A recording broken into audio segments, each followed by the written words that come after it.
दोस्तों, आप सब जानते हैं कि नेपाल इन दिनों कैसी हलचल से गुजर रहा है, लेकिन आज हम उन सब बातों को छोड़कर आपको एक नए अंदाज में नेपाल की खूबसूरती, इतिहास और खासियतों से रूबरू कराएंगे। यही वो देश है जहां भगवान बुद्ध का जन्म हुआ, जहां दुनिया की सबसे ऊंची चोटी बुद्धा स्थित है और जहां दुनिया के 10 सबसे ऊंचे पर्वतों में से 8 मौजूद है। इस वजह से नेपाल को दुनिया की छत भी कहा जाता है। और इसी छोटे से बौद्ध देश का दिलचस्प हिस्सा एक ऐसा शहर जिसकी नींव एक झील पर रखी गई थी। इस शहर में इंटरनेट की स्पीड सबसे स्लो है। ये वो शहर है जिसे 17वीं शताब्दी में सबसे ऊंची राजधानी का ताज पहनाया गया था। इस शहर में एक ऐसा म्यूजियम है जहाँ 45,000 किताबों का कलेक्शन है। ये शहर 7 यूनेस्को साइट्स का घर है। यहाँ पर रोप वे का आनंद भी ले सकते हैं। दोस्तों, हम बात कर रहे हैं काठमांडू सिटी की। तो चलिए फिर देरी न करते हुए जानते हैं काठमांडू को थोड़ा करीब से। लेकिन वीडियो को शुरू करने से पहले अगर आप हमारे चैनल पर पहली बार विजिट कर रहे हैं तो चैनल को सब्सक्राइब कर लीजिए। नेपाल की राजधानी और सबसे बड़ा शहर है काठमांडू, जिसे काठमांडू मेट्रोपॉलिटन सिटी के नाम से जाना जाता है, जो काठमांडू वैली के अंदर नेपाल में मध्य भाग में बसा हुआ है और बौद्ध संस्कृति के साथ साथ कई धर्मों और जातियों की रौनक से सजा हुआ है। इसके दक्षिण में ललितपुर है तो दक्षिण पश्चिम में कीर्तिपुर और पूर्व में भक्तपुर जैसे शहर इसे चारों तरफ से प्रोटेक्शन दे रहे हैं। उत्तर में शहर तोखा और बुद्ध नीलकंठा जैसे इलाकों में भी फैला हुआ है, जबकि समुद्र से 1400 मीटर की ऊंचाई का फासला रखता है, जहाँ से आप नेपाल का मनोरम नजारा आंखों में सजा सकते हैं। नेपाल का मौसम दोस्तों बड़ा ही मदमस्त और मनचला है। दिन में खिली खिली धूप पूरे शहर को अपनी आगोश में समा लेती है, जबकि रात की चांदनी शहर को सर्द मौसम गिफ्ट करने के साथ साथ डार्क अंधेरे की चादर में लपेट लेती है। और इस सर्द मौसम की वजह से शहर से बहती छोटी बड़ी 8 नदियां भी हैं, जिनमें बागमती सबसे मेन है। वैसे नदियों से याद आया कि इस शहर की स्थापना के पीछे एक झील छुपी हुई है। कुछ पौराणिक कथाओं और पुस्तकों के अनुसार काठमांडू पहले एक झील थी, जो बाद में एक शहर बन गई। और ये बात भूवैज्ञानिकों ने भी फैक्ट्स के साथ एकदम सटीक बताई है कि काठमांडू घाटी हिमालय पर्वत श्रृंखलाओं से घिरी हुई थी और वहाँ कमलों से भरी एक विशाल झील थी, जो आज काठमांडू शहर बन गई है और इसे दुनिया के सबसे प्राचीन शहरों में शुमार किया जाता है। काठमांडू को दुनिया के सबसे पुराने और लगातार बसे हुए स्थानों में से एक का दर्जा दिया गया है, जहाँ पहली बार दूसरी शताब्दी में बसावट हुई थी। और इस बात को सही साबित करते हैं प्राचीन खोजों में मिले प्राचीन सभ्यताओं के संकेत। सबसे पुरानी खोज बालिगांव की एक मूर्ति है, जो 185 ईसा पूर्व की है। इसके अलावा एक और खोज प्राचीन लेखन वाली एक ईंट है, जिसे 2000 साल पुराना बताया जाता है। और तो और हर जगह पाई जाने वाली पत्थर की नक्काशी नेपाल के इतिहास के प्रमुख स्रोत है। और इस शहर का संबंध भगवान कृष्ण से भी बताया जाता है। स्वयंभू पुराण की एक कथा के मुताबिक काठमांडू कभी नगदहा नाम की एक विशाल झील हुआ करता था, जैसा कि हम आपको ऊपर बता ही चुके हैं। ये झील सांपों से भरी हुई थी, लेकिन एक दिन बोधिसत्वा मंजुश्री नाम के एक समझदार व्यक्ति ने अपनी तलवार से एक रास्ता काटकर झील का पानी बाहर निकाल दिया और फिर उन्होंने मंजूपत्तन नाम का एक नगर बसाया।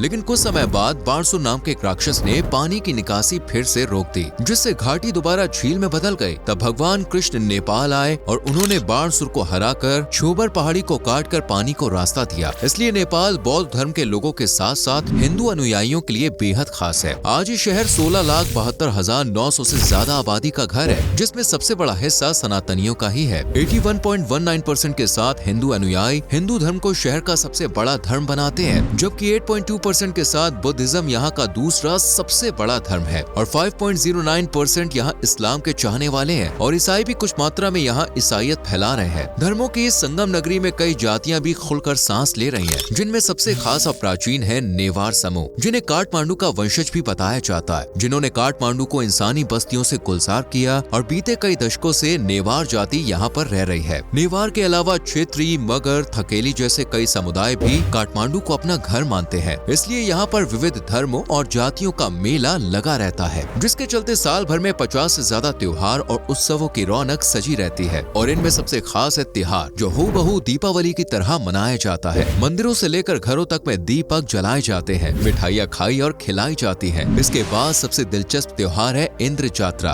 और काठमांडू के सबसे बड़े और प्रसिद्ध त्योहारों में से ये एक है। 8 दिनों तक चलने वाले इस त्योहार में बारिश के देवता इंद्रदेव को प्रसन्न किया जाता है। इस दौरान जीवित देवी कुमारी को रथ पर बैठाकर शहर में घुमाया जाता है। वैसे रौनक का मेला तो बुद्ध जयंती पर भी सजता है। बुद्ध का जन्म नेपाल के शहर लुम्बिनी में हुआ था, इसलिए उनके जन्मदिन को पूरे देश में बड़े ही हर्षोल्लास के साथ मनाया जाता है। इस दिन लोग सफेद कपड़े पहनते हैं और चावल की खीर खाते हैं। वैसे सफेद कपड़े तो आपको होली के पर्व पर भी लोग पहने हुए दिखाई दे जाएंगे। इस दौरान लोग रंग बिरंगे रंगों में डूब जाते हैं और खुलकर अपने परिजनों के साथ होली का त्योहार मनाते हैं। यहाँ के लोग की आस्था जितनी धार्मिक कर्मकांडों वार्डों में है उतनी ही पढ़ाई लिखाई में भी देखने को मिलती है। तभी तो शहर का लिटरेसी रेट 95.5% है। और नेपाल का सबसे पुराना आधुनिक स्कूल दरबार हाई स्कूल है। सबसे पुराना कॉलेज त्रिचंद्रा भी इसी शहर में बसा हुआ है और सालों से बच्चों को शिक्षित कर रहा है। और तो और नेपाल का सबसे पुराना इंजीनियरिंग कॉलेज थपाथाली कैंपस भी इसी शहर की खुशबू में बसा है। काठमांडू के एजुकेशन सिस्टम को नेपाल के सबसे बेस्ट सिस्टम में से एक माना जाता है और लोगों को किताबी कीड़ा कहा जाता है, जहाँ ढेरों लाइब्रेरीज मौजूद है। और इनमें सबसे खास दिमाग को ज्ञान से भर देने वाली लाइब्रेरी है केसर लाइब्रेरी, जिसमें 45,000 से ज्यादा बुक्स रखी हुई हैं, जो लोगों को इतिहास, कानून, कला, धर्म और दर्शन से जोड़ती है। वैसे इतिहास से याद आया, काठमांडू का इतिहास बड़ा दिलचस्प है। वैसे तो शहर की डोर दूसरी शताब्दी से जुड़ी हुई है, लेकिन इसकी बसावट की शुरुआत 400 ईस्वी से बताई जाती है, जब दक्षिण के मैदानी इलाकों से लिच्छावी उत्तर की तरफ आए थे और किराटा को हराकर उन्होंने लिच्छावी राजवंश की स्थापना की थी। इस दौरान बौद्ध भिक्षुओं ने भी काठमांडू की तरफ रुख किया और बौद्ध मठों की नींव रखना शुरू कर दिया और इस तरह नेवार बुद्धिज्म काठमांडू की फिजाओं में घुलता चला गया, जिसे दुनिया का इकलौता जीवित संस्कृत बौद्ध परंपरा कहा जाता है।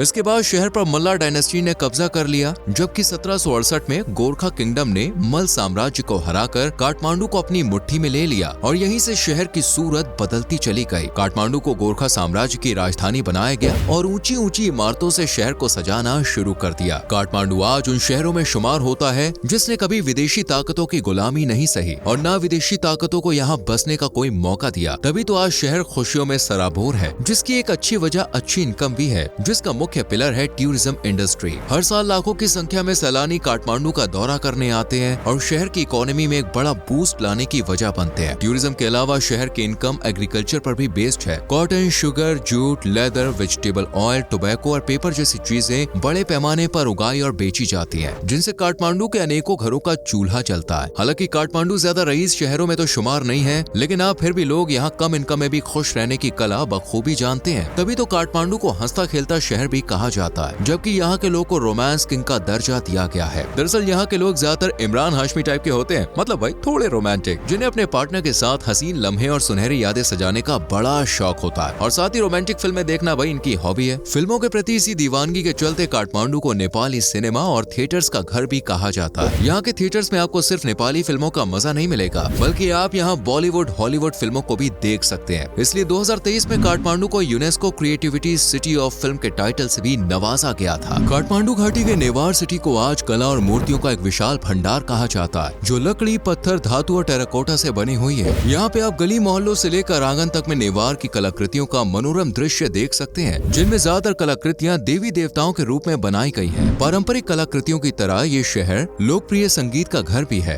बुलना यहाँ का पारंपरिक और सबसे प्रसिद्ध संगीत उत्सव है और नेवार संगीत की शुरुआत भी काठमांडू से ही हुई थी। दोस्तों, अगर इतनी सारी खूबियाँ जानकर आपका दिल भी काठमांडू जाने के लिए मचल रहा है तो कुछ शब्द नेपाली भाषा के सीख लीजिए, क्योंकि यहाँ 65% आबादी इसी भाषा को आम बोलचाल में इस्तेमाल करती है। इसके अलावा 19% लोगों की जुबान नेवारी है, जबकि तमांग बोलने वाले 6% है और मैथिली, गुरुंग जैसी भाषाएं भी यहाँ सुनने को मिल जाएंगी। लेकिन अगर आपका हाथ इन सभी भाषाओं में जरा तंग है तो आपको ट्रिप कैंसिल करने की जरूरत नहीं है, क्योंकि इस शहर में इंग्लिश भी बोली, सुनी और समझी जाती है, इसलिए आपका काम बन सकता है। वैसे क्या आप जानते हैं नेपाल का वो कौन सा शहर है जहाँ सबसे ज्यादा यूनेस्को साइट्स हैं? जी हाँ, सही पकड़े, ये रिकॉर्ड भी काठमांडू ने ही बनाया है। आज शहर में यूनेस्को द्वारा मान्यता प्राप्त 7 सांस्कृतिक वैश्य धरोहर स्थल है, जिनमें काठमांडू दरबार स्क्वायर, पतन दरबार स्क्वायर, भक्तापुर दरबार स्क्वायर, पशुपतिनाथ टेम्पल, बौद्धनाथ स्तूपा, स्वयंभुनाथ स्तूपा और चांगू नारायण टेम्पल शामिल है, जिन्हें एक्सप्लोर करना आपकी लाइफ का सबसे बेस्ट मोमेंट बन सकता है। सबसे पहले आपको जाना है पशुपतिनाथ टेम्पल में, जो बागमती नदी के मुहाने पर बसा हुआ है।